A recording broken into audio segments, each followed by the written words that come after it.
Hey guys, it's Holly and Daisy, and we are back for week 4 of your Where in the World is Daisy for the month of May. Each week I've had the pleasure of introducing you to Brett. We are so grateful that he was our partner for the month of May. And guys, it's time to get your financial house in order. And as being our partner, he has offered you this gracious incentive of what he calls the financial GPS. So Brett, can we go into a little more detail and let people know what does that financial GPS entail? What type of plan is it? And why should they call you to make sure they get that done while you're offering this? Yeah, that's a great question. So the financial GPS, it's literally a step-by-step roadmap, right?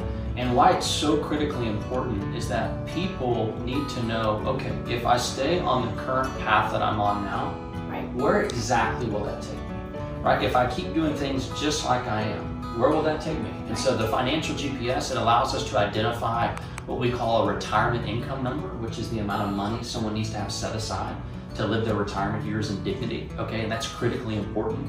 It also shows people that, hey, based on your current debt situation, right? Based on the assets that you have, is there a better way to do the things that you're currently doing, right? Just basically restructuring how you have things going on to see if are you maximizing the impact of what your money can do for you over time? Because let me ask you this, don't you think that most people would want to know if their current path was going to take them to a place to where, let's say, before life expectancy, they were going to run out of money? That's people's biggest fear. Don't you think people want to know that? Yeah, right? And so most people, they're just going about life. They're doing the right things. They're saving, right? They're planning. But did they know deep down, is it the exact way that I need to do it? And so the GPS will allow us to assess that. It'll take someone's info and show them exactly, hey, if you keep going where you're going, where that will take you. And maybe there's a recommendation or two along the way that makes sense. And I think people just don't know what they don't know. I know until you and I sat down and prepared it, I thought my husband and I, we were saving money, but we weren't very strategic. And then we had to analyze where realistically were we willing to take money to reinvest. Like for me, we eat out a lot. And in our beginning of our conversations, I said, oh, we'll start eating at home. Well, guess what, guys? With the crisis, I always use the excuse if I had time, I would learn to cook.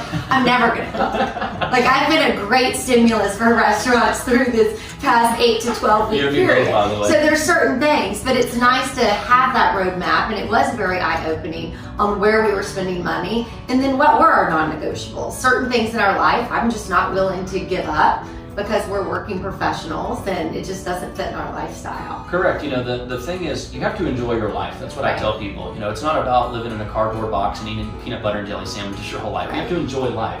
But you also have to know that there is going to be a future, right? And so you have to find that right balance for every person. They have to find it for themselves and their family.